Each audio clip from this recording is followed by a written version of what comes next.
किसी से प्यार किया? क्या तुमने किसी को दिल दिया?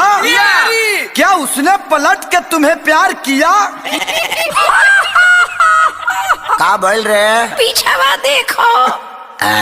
जानू तू जिगिया हमार बियाह होता कपार पीटे जब बैठ के कराला बैजाला। ए मुझसा बोलबा करिया तक का हो गइल सरकारी नौकरी करेला तब का सुनो।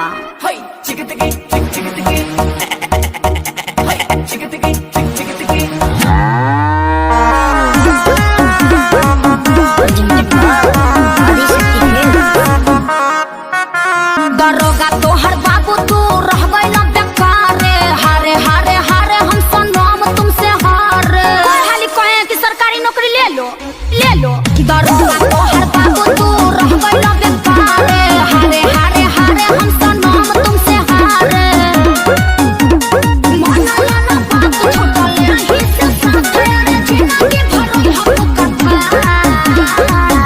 अब हम का बोली हमरा तो बुझाते नहीं के तहनी के बुझाता तहार दर्द हमनी के कहते से सुना। अरे नौकरी के भरती निकालिए मोदी चाचा ढेरे लइका बारे बेरोजगार। तहनी से कम दर्द हमरो नहीं खे बाबू सुना सही रे।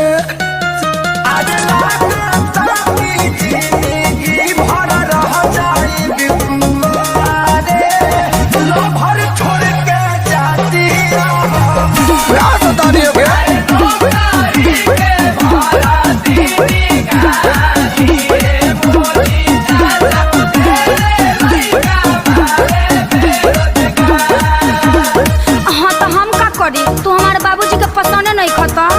अरे तो तोरा बाबूजी के हमारा पर रहे के बा कि तोरा रहे के बा? अरे हमरे रहे के बा लेकिन बोला तू ही का करी।